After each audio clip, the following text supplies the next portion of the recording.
Hey, good evening, my friends. How are you? Welcome to another edition of Wednesday Night Live with me, Mike Avery.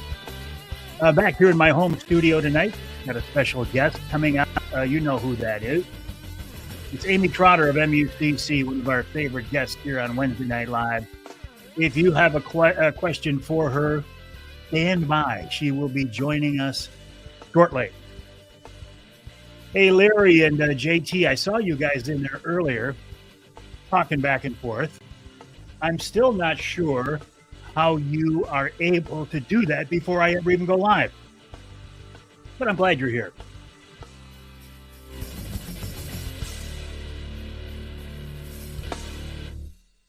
All right, we'll get back to our comments. Who've got along with us? Larry and JT. Cliff, always a pleasure. Good evening, John. How are you? I am doing well. You notice there's no patch, no eye patch tonight. I didn't have one this morning either. I actually haven't used an eye patch now for a couple of days, and my vision is getting good enough that I don't have to. Although you have to admit, it did look pretty cool. I'm tempted to wear it just because it looks so cool. Craig Plowman, my good friend, how are you, buddy? Nice to have you along with us. Randy, always a pleasure. JT, good evening, buddy. Right back at you. Hello, Tim. Nice to have you along with us. Joe Bean, hope you are feeling better. I am, Joe. To be honest with you, I may have overdone it a little bit today. I got the all clear yesterday to drive, and today I drove to Saginaw, did a 3-hour show along with some promos. And I got to be honest, by the end of it, I was pretty whipped, but you got to push yourself to see how much you can do, right? Bernie knows that. Good evening, Bernie. How are you? Tim, Outdoor Conquest. Nice to have you along with us tonight. Hello, Paul. Uncle Johnny, how you doing, bud? Uncle Johnny, I didn't have one last night, but you know what I'm going to put in here? My official Rocky Mountain Elk Foundation Yeti. The Rocky Mountain Elk Foundation is the official part. The Yeti part's the throwaway stuff. Yetis are too expensive, but when people buy them for me, I use them. Sorry, Dan, good evening. Dean, hey, Daryl. I'm doing a lot better. How are things up in White River? And Daryl, I want to get you on the radio show here sometime in the next 6 weeks or so to talk about wolf hunting in White River. Eric, good evening. Jerry made it back. 6 more fish to clean. Made it back in from cleaning 6 more fish. Robert, good evening. Hello, Bob. How are you? Bob, I think I've asked you this before. Are you related to Scott? Because Scott was actually on the radio show, or is on the radio show this week. Hey, Linda, no more pirate costume. Although, what's your vote, Linda? Should I put the patch on just because it's cool, because it makes me look like a pirate? Thank you, Bernie. Linda says I sound better this week. Why, Linda? Did I sound bad last week? What are you trying to say, Linda? You can jump on that live when upcoming early joiners can chat. On YouTube, you can jump on the live when it is upcoming and the early joiners can chat. Got you. Thank you, JT. I bet you can do that. I think it's only YouTube you can do it, right? Hello, John. Good evening, John Callison. I saw what looked like your boat over at Linwood Beach 2 weeks ago when I dropped my boat off for winterization. It may well have been my boat that I ran for the last 2 years, although for next year, I'm going to run one of the new Angler Quest, QUEST, probably the Pro Troll, but Brad and I really haven't talked about that too much. But check out the new website is not up yet. Brad's working on it. The Facebook page is up. In fact, tomorrow morning, I'm going to post a video to it of the new Panfish line of Angler Quest boats, 14 to 18 feet, 8 feet wide, smaller boats, more affordable for what Brad calls two things: an economy where some families don't have a lot of money to spend on boats, and also just to fill the void for the lack of a hardcore yet comfortable fishing boat for smaller inland lakes. Thank you, Chad. I am doing better. Appreciate that. Corey, good evening. How are you? Wouldn't be a Wednesday Night Live without you on here, Corey. Oh, I like your profile pic too. When we get done, I'm going to click on that and make it bigger so I can see it. Very cool. Jeff, good evening. Yeah, I'm back at, quote, work, hey, Joe? It is, honestly, I say this all the time, it's hard to call this work because I still love what I'm doing. As long as I love what I'm doing, I have no plans to retire. No matter what God throws at me, right? Well, I shouldn't say that, but he threw a stroke at me, and through his grace, I survived it and I'm doing well. So I think he's telling me that he's not done with me yet. And if he's not done with me yet, I'm going to keep doing this. Good evening, Gene. How are you? Michelle, where's that big lug of a husband? How are you tonight? You know, I say that with love. You know, I love your husband. Craig's a great guy. I mean, I don't love him in a weird sense, but I love him in a brotherly way. David, I thought you were leaving pretty soon, Corey. Have fun. Lane, I am getting better. Thank you for that. I appreciate it. Thank you, Sheila. Jim checking in from Tennessee. Thank you, Dominic, checking in from Texas. Vitoski with us tonight. Thank you. Yep, he's your bro. I always don't admit that, though. I don't blame you, Bob. If Scott was my brother, I'm not sure I would admit it either. Daryl says, yes, for sure. We can talk about wolf hunting in Ontario. Linda says, not so tired as last week. Dump the eye patch. It screws with your depth perception. The reason I wore the eye patch is I had to even have any depth perception. And the truth about not being so tired this week, after I drove to Saginaw, did a show, and drove back, I was so exhausted that I crashed. So I had a good nap this afternoon. So I'm feeling pretty good. Jim, good evening. David, how are you? Steve, I am. Oh, look at this. I went like this, so I get the thumbs up, right? Mike Sills, Michigan Outdoorsman. Pro Troll is an awesome machine. Am I ready for Friday? Why? Dominic, what's Friday? What's going on Friday? Friday. What is Friday? Today's the 13th. Tomorrow's the 14th. Friday's the 15th of November. What is that? Seems like it's something special. 15th of November. Oh, yeah. Opening day of firearm season. Yeah, I'm ready. I'm ready. Friday morning, a half hour before sunrise, I will be out there. My son James will be out there. And I'm hoping two of my grandkids, Addison and Trent, at least one of them I know will be out there. Trent, if he can get the day off, will be out there deer hunting. And I must admit that my passion for deer hunting is not still what it was, but my interest and my deep interest for deer hunting is back. And it's because I let all the negative stuff from the outside, I pushed that all away. And now I'm concentrating on deer hunting as a family activity, as a whitetail management tool, and as a way of having fun. And I am excited to get out there on Friday. You bet. Thank you, Steve. Chris, let me get through these real quick. Angie said it was just a test. Angie, you would know about tests. Thank you, Greg. Bruce, good evening. Thank you, Christine. Absolutely. All right. Let me set up our guest tonight, and we can come back to these. Justin Tomei, make sure you ask Amy why she keeps referring to next week as a full work week and not the first full week of firearm deer season. Justin, she's a tyrant, right? She's a slave driving boss. She's tough to work for. I know she is. And we're going to bring her out here in just a minute. And I'm going to ask her about that, Justin. Justin is on the radio show this week. I'll talk more about that. Mike just got done at Duncan's citing his 450 for the opener. Nothing like waiting until the last minute, eh? And look, I get it. Okay, let me set up our guest tonight. Amy Trotter of MUCC. I am partnered with MUCC, Michigan United Conservation Clubs. The website is mucc.org. If you are listening to this, watching this, and you're not a member of MUCC, I think you need to ask yourself seriously, why not?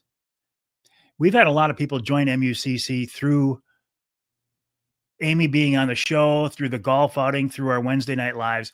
It's really a great organization. I feel I'm a member. I would encourage you to become a member as well. The way this is going to work now, Amy's standing by. I'm going to bring her in just a second. And this is your chance to ask her questions.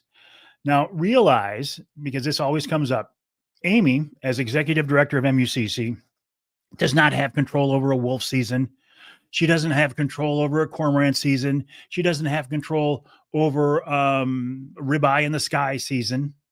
Okay, so there are certain things you want to ask her, but they're out of her they're out of her realm of responsibility. All right. But there are a lot of things she can talk about, and I will bring her in here right now. Amy Trotter, good evening, my friend. How are you? Very good. Good to see you. Always a pleasure to see you, Amy. How is life in your family? It's been really busy. So, my kids both play sports. We're trying to get them in the outdoors as much as we can. For us, October is duck season, and November we turn to deer. So, I haven't gotten into deer mode really until this week. So, And how did your duck season go? not that great. It's just too Not good. nice out. I think that's Yeah. what everybody's been saying. It's just too nice. And that isn't very ducky weather. Isn't that something that you're in love with a sport that the worse the weather is, the better the action is? Exactly, exactly. Painful. Hey, what is your response to Justin Tomei's question about the first full week? What does he mean by that? Well, as I like to say, November 15th is the day when my phone doesn't ring. I don't get a single email. I can actually get a lot of work done. And next week, same. Everybody else in our world and our industry is busy. And I can get grant reports done. I can get budgets done. I can get all this stuff done. And so I told him like how much work he can accomplish next week if he'd come to the office. And you know And what? what did he He's say? Did he say said, no? maybe I'll check my email. Oh, it's amazing how much you folks at MUCC get done with such a small staff. Yeah, and we are now fully staffed, but there's still only 10 of us. But we are excited. We brought on a business manager just last week. So we're getting her up and running and up to speed and everything. But that's going to be life changing for me because I've been kind of wearing both hats for the last 10 months. You've been wearing more than two hats, Amy, honestly. Well, there's that. Yeah. Yeah, yeah. So let's talk about a few things tonight. Number one, I think we're all very glad that the election is behind us, just because we don't want to see the political ads anymore. But what effect, if any, does it have in Michigan now for hunters and anglers, and what might come at us?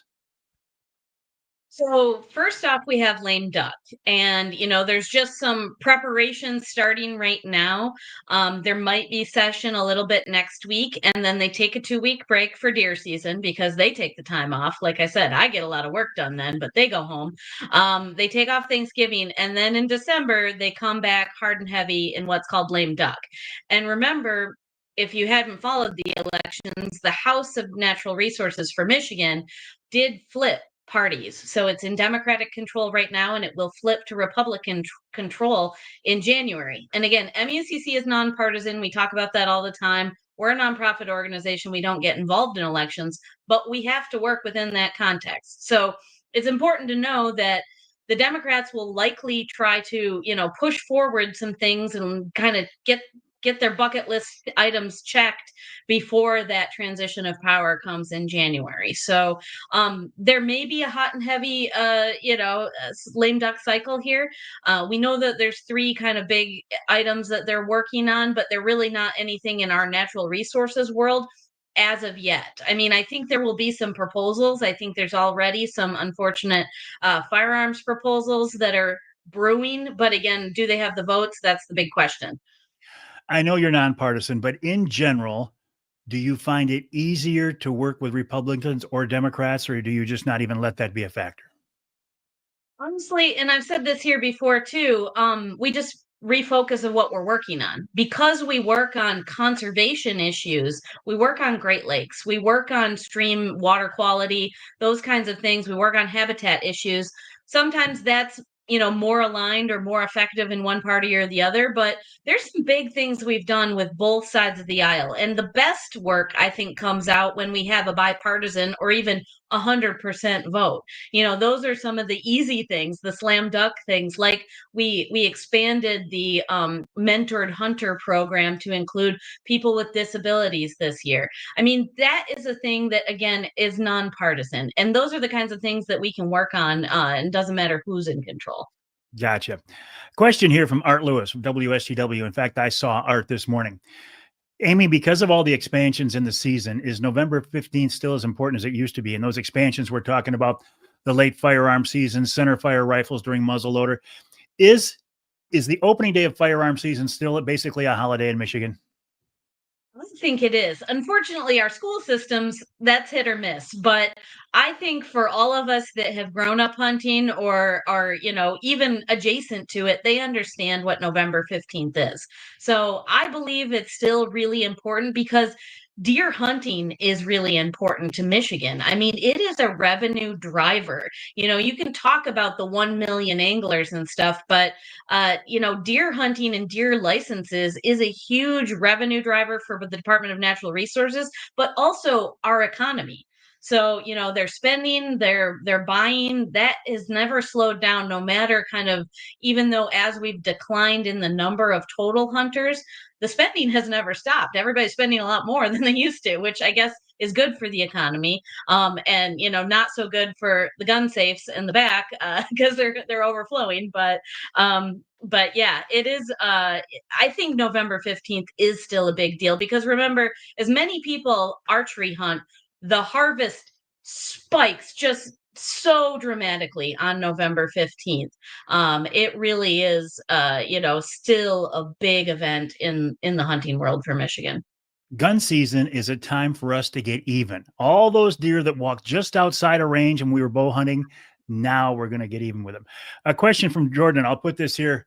I'll read it real quick, then take it down because it's so long. But basically, it involves with cleaning up Saginaw Bay. He likes what folks are doing over on the Manistee River. Amy, you said you're a big waterfowl hunter, not just Saginaw Bay in particular, but you guys at MUCC do have a program called help me out here. I got a mental block. On the On ground, the ground. on the Yeah, ground that our does on the such things, ground right? program is still going strong. It is supported by the Department Wildlife Division, but we work at all types of habitats and we do, primarily actually managing habitats. We have chainsaws, we have weed whips, we plant trees, but definitely a cleanup. We've done one before on Saginaw Bay. And back when my husband and I owned an airboat, that was what we took out, and Oh, I we was pulled there. in a lot of things. I That was was there with you, that day. Mike. Yeah, yeah, Yeah. yeah, exactly. I remember that. Yeah. Linda has an interesting question, or just a statement. Probably the bigger election impact would be when we do with the governor, because the governor appoints the NRC, and that's in 2 years. Roger, okay, here's one of those questions, Roger, that I'm going to say Amy doesn't have any say in. Why get rid of the muzzleloader season, allowing any firearm to be used? Amy, MUCC may have input in these, but you can't make those decisions. Absolutely true. And muzzleloader didn't go away for the UP. So this is still truly muzzleloader season in certain counties in the state. But that's something that actually, I was in a little mini group within the deer management initiative, and bring back muzzleloader season was one of the mantras. And the reason for that is because then, again, you can continue to hunt, but maybe you're going to put a little more pressure on the does as well. With late all the other late doe seasons, if you just had sort of a true muzzleloader season where you reduce that pressure just a little bit on the bucks and then could focus people more on does. But that was a conversation we had. Again, those recommendations all went to the NRC. They are the ultimate decision maker when it comes to that. And again, we are trying a few different things, but that was one that ultimately didn't get across the finish line. Kathy Spray, if I remember right, she's somehow related to you. Mom. Hi, Mom. Hi, Mom. How are you tonight? She always And by tunes the in way, when you're that here. picture is my brother-in-law who is a veteran of the Oh, Marines and just retired. So thank you to him as well as we celebrate Veterans Day this week. oh, that's wonderful. Congrats to him. Congrats to your family. I'm going to get to a question from Craig Plowman here in just a minute, but Amy, a couple of things. We talked about lame duck. You guys put out a news release along with the Michigan Insurance Agency or something like that. And one of the quotes in that news release said vehicle crashes involving deer are continuing at an alarming pace, with Michigan averaging more than 360 each day in November, the height of the deer season. The height of the deer season. That's a crazy number. Crazy. And crazier is I've talked to reporters about this all day long. They were like, "Well, what's the big deal about November? Why November?" And I was like, well, there's this thing called the rut, and I forget that the general public don't even understand why, why November, why now, why this. So that's basic level of information that I hope, I talked to reporters all day long today because they wanted to focus on the dire statistics of deer crashes, and I wanted to talk about hunting and the importance of hunting in helping with places. And it's not everywhere, and I know that because I'll get beat up, I'm sure. It's not everywhere where we have an overpopulation of deer, but we do, and hunters are the tool and the main mechanism that we have to control wildlife. And that's something we should be taking pride in helping to keep the general public safe.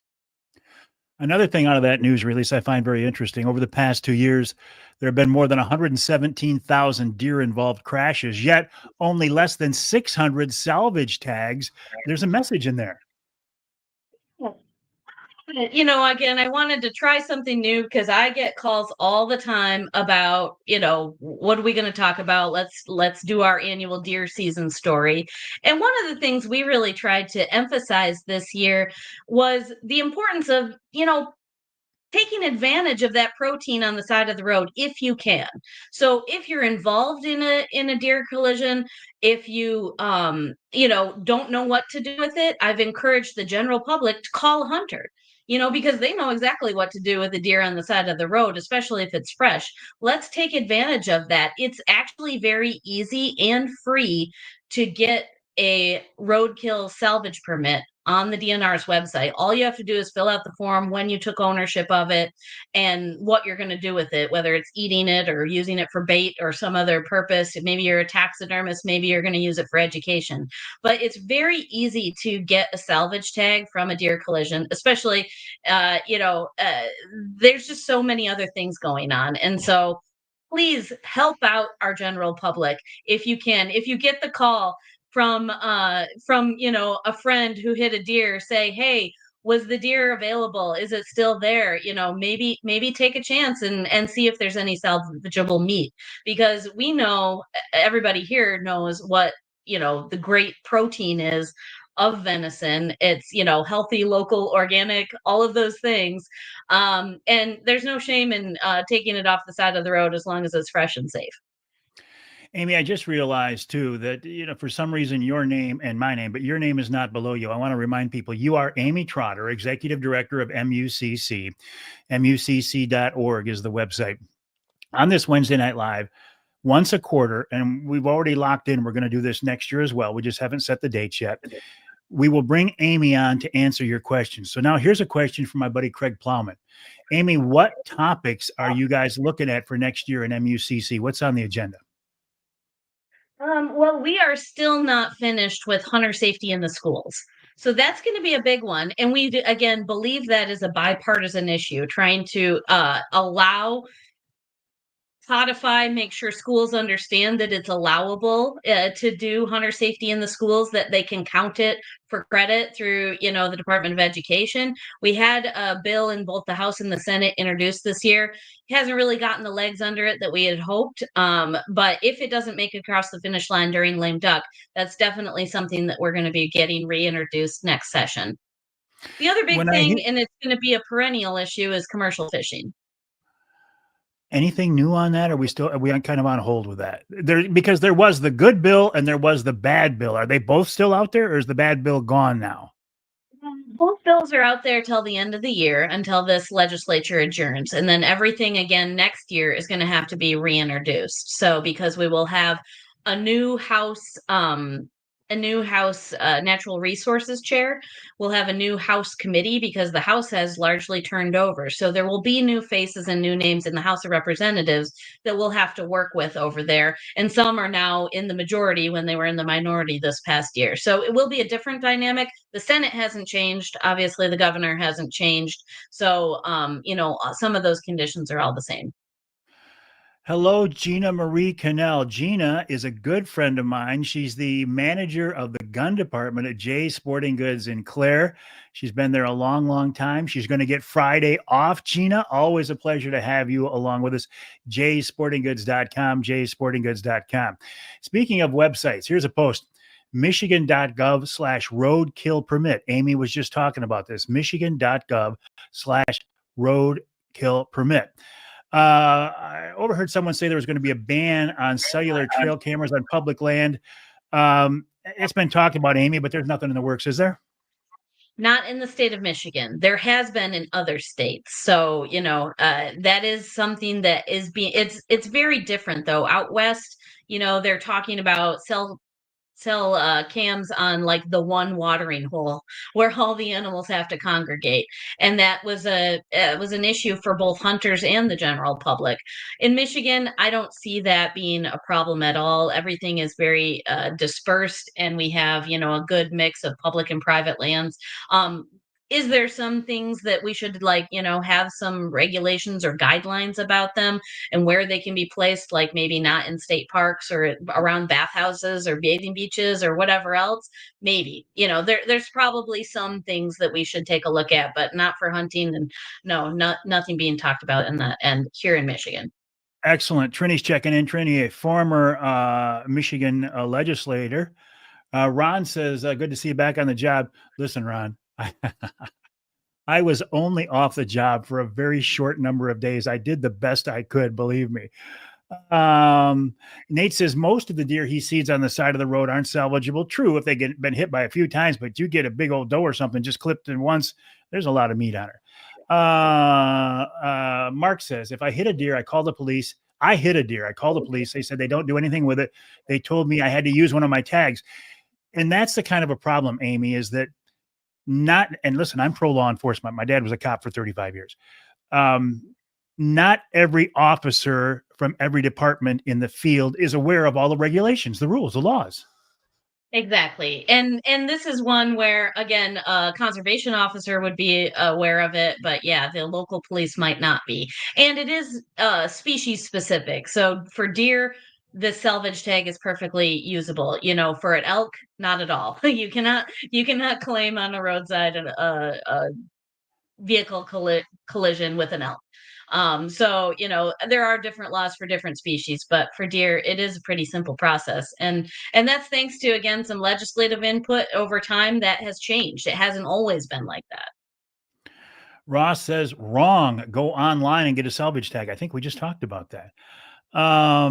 Justin, who would know because he's this this guy eats, sleeps, and breathes policy and politics for MUCC. For those curious, here is our 2023-24 legislative priorities. Quite a few have been done already. Copy this link right here and click it in. You, Amy, you got a small staff, but man, you got some hardworking, really top-notch people. I really appreciate that. I think so as well. We got to make sure that we get more members to help support the organization and continue to grow it. And we could use more staff to help us out, so we're not so overworked and a little tired. But we do a good job with the team we have. You certainly do. Speaking of work, Chris has got to go back to work. Chris, always a pleasure. I thank you for joining us on Wednesday Night Live. Amy, well, you could use more staff, but you can always use more members, right? I know one of the goals of 2024 was putting a push on for membership. Was that effective, and is that still a goal?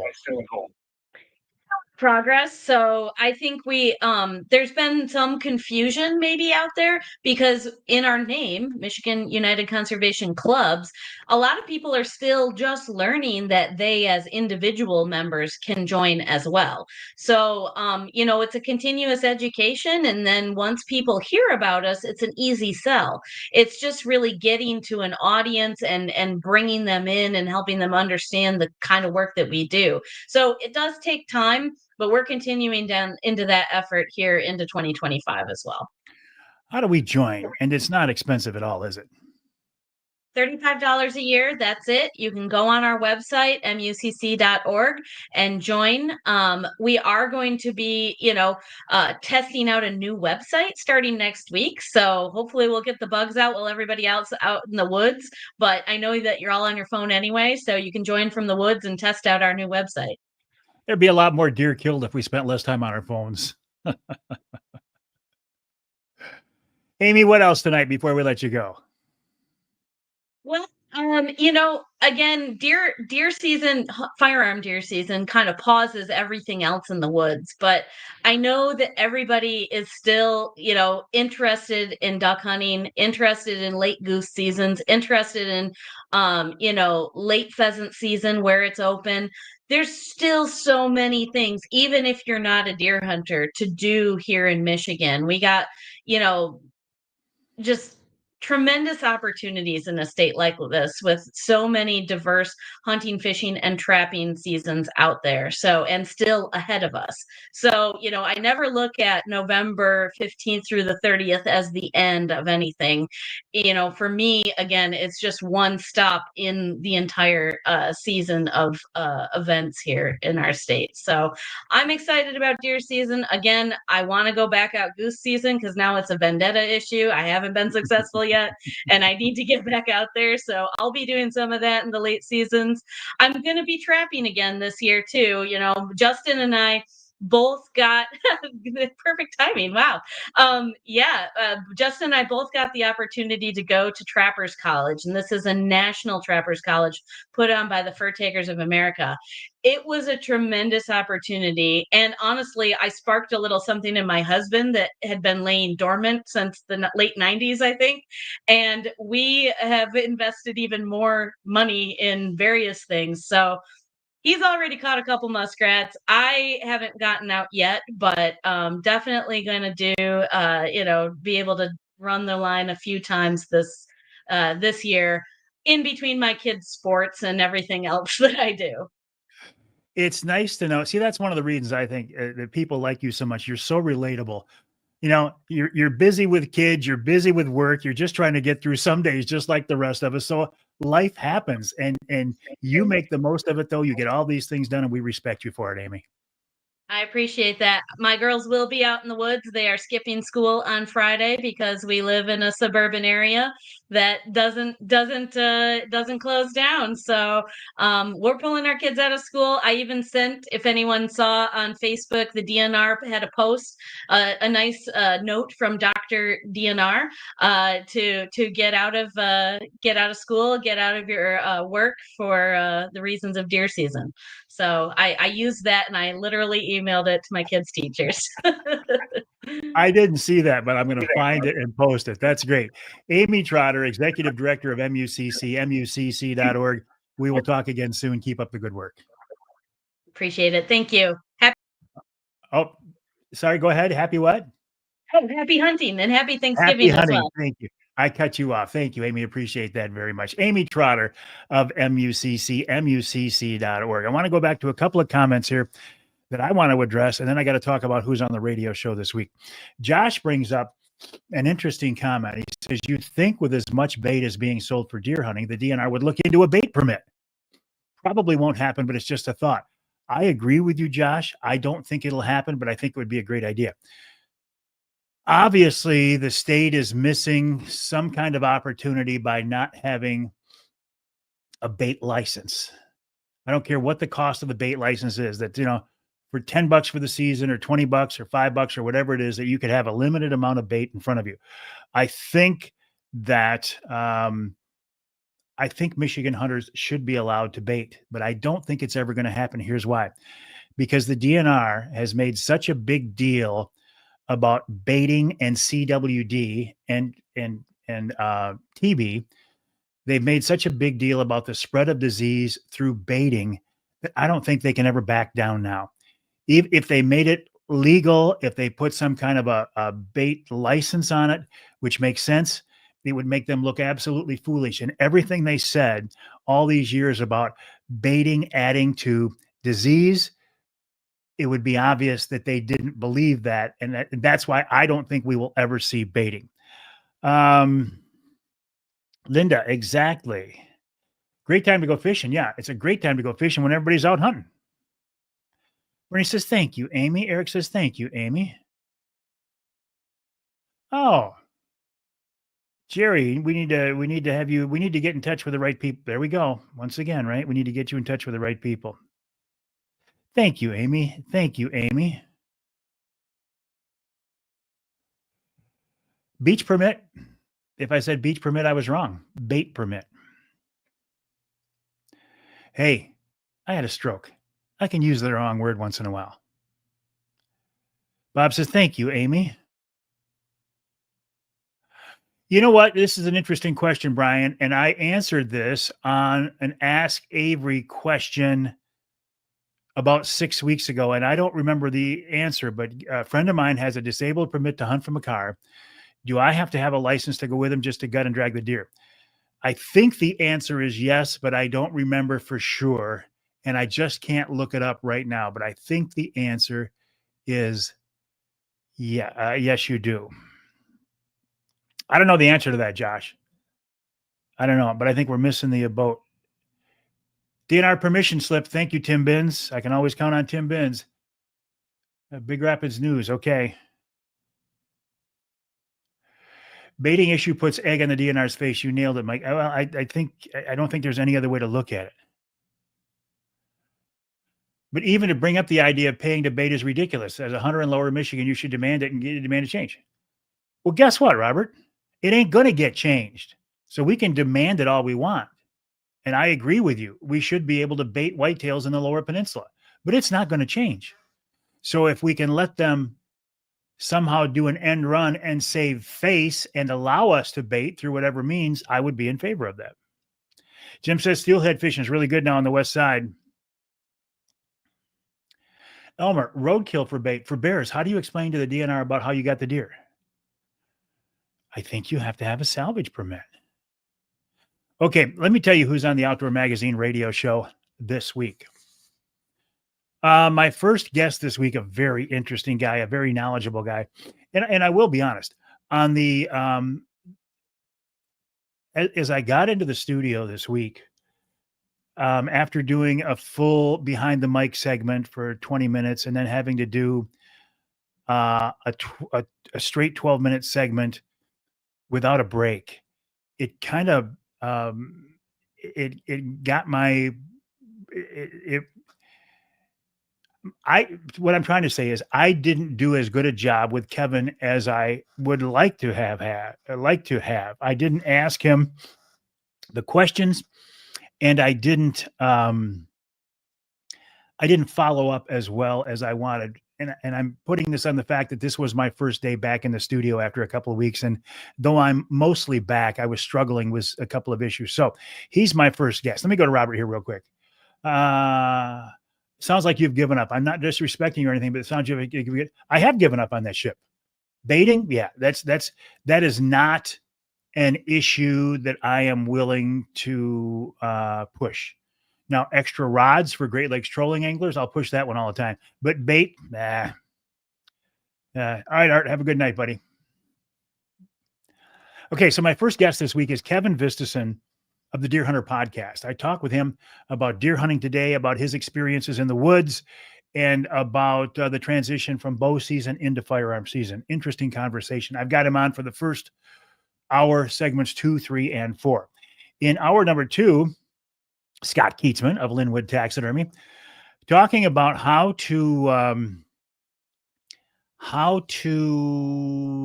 do the best job in the field for your taxidermist so he can do a great job for you. Another good conversation. Scott Hand, more deer died from EHD than will ever die from CWD. I have to believe they would be more concerned about EHD than they are. Well, you've got a solution for that, Scott. And by the way, did James call you on that the other day on the way home from Illinois? I was telling him about AquaShield and how that might be something they would want to look into for their Illinois properties. I can't disagree with you, Scott Hand. So Scott Keatsman of Linwood Taxidermy, then Justin Tomei of MUCC. Oh, they could. I was in the studio today, and look what was waiting for me. This sign right here. It was nice to walk in and see that. Thank you, Charlie Rube. This week's Ask Avery question from Pat Hogan. Mike, if I'm hunting an area where there's archery only, do I need to wear Hunter Orange next week? It falls on the calendar during gun, but there is no gun season allowed where I hunt. It's fairly urban, residential. I'd like not to draw any unnecessary attention to myself if possible. The answer to that, Patrick, is you have to wear blaze orange while you are bow hunting during the firearm deer season. Doesn't matter where you're hunting. And I got that from the DNR. That's the Ask Avery segment. And then in hour number 3, Captain Mark Martin, I think he's a captain. He's a member of the Freshwater Fishing Hall of Fame, talks about fall fishing. He talks about whitetail hunting, sand dunes. And he talks about, what do we got here, Lori? Oh, that's nice. Thank you, Lori. Lori Card just emailed that to me. Thank you. I will use that. Johnny Bowler, the Bear Whisperer, says he couldn't get on Wednesday Night Live. Bill Pyle says, thank you, sir. How you doing? Doing a Wednesday Night Live right now. Good, though. And then Wild Game Chef Extraordinaire Dixie Dave Miner. Mike Bublitz. I am in good health, Robert. Thank you for that. Roger says, I would rather hunt food sources than bait piles. Okay. Yeah, I can't argue with you there. But I will tell you this. We've got food plots all over our lease property, and the people around us bait. And food plots are not, cannot compete with bait. So I wish we could bait. Jerry checking in from Southwest Michigan, tons of dead deer from EHD. Mike, he went to the Midland Sportsman's gun range last week. What a nice range. I will be joining for sure. I was a member of the Midland County Sportsman's Club, and I loved it until I got into a pissing match with their former president. I did not like the fact that he said some things on my Facebook page that were very negative about me, and I was quite vocal about it. And that resulted in a series of events. Now, I have to be honest. It's such a good club. I would like to be a member of it. This is one of the few things in my life that if I could go back and redo it, I would. And I would just swallow my pride and go along with it so I could still be a member of that club because the facilities are great. So I probably didn't handle that the right way. Now I'm paying the dues for it. Not everybody has property to place food plots. I agree. I don't, there's this reputation of a slob hunter who sits over a bait pile. If I never hear the word bait pile again, the rest of my life, I will be okay with it. Because to me, a bait pile has the connotation of back in the early 80s when we would put sugar beets out in the woods. And I mean, you would put a pickup load of sugar beets out in the woods. That was a bait pile. Putting 5 gallons of corn out over a few acres, over a little bit, that's not a bait pile. So I hate the word bait pile.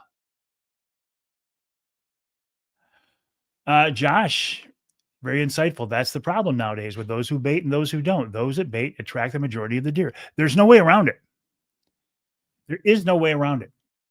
I don't care whether you're for or against it. If you have people around you who are baiting, they are going to draw the deer off your property to theirs. And if the DNR truly wants us to shoot more deer, especially more does, I think they need to give us every tool possible. Now, they are in some ways by opening up muzzleloader season to centerfire rifles, opening up a late doe season. I mean, honestly, once this firearm season starts on Monday, the gun season goes on for 6 weeks, 2 months in effect, right? But I'd like to see them open it up to baiting. Do we get to hunt till January 31st in St. Joseph County? I don't know the answer to that. Robert, if you restrict the amount of deer you can shoot, what does it matter how you take them? Exactly. Tim saw 7 deer tonight, the closest 76 yards away hunting state land. But the thing of it is, Tim, starting Friday, you can get your revenge on those animals. The ones that were just outside of bow range, they will be within range again. Every master of the wild, your stories and laughter keep us beguiled. Every fish that you catch, every heart you embrace brings us closer to nature's grace.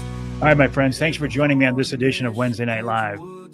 dreams. Mike Avery's voice fulfills Um, the dream. Thanks again for your support, for your prayers. Every fish that you catch, I'm glad to be doing well. Website, MikeAveryOutdoors.com. Email address, Mike@MikeAveryOutdoors.com. I'd love to hear from you. Send me your pictures. Send me your stories. We'll talk to you next time. Next time on Wednesday Night Live, we'll have a Ham for the Holidays with Nick Grillo as well. Have a good night, my friends. Good luck in the woods.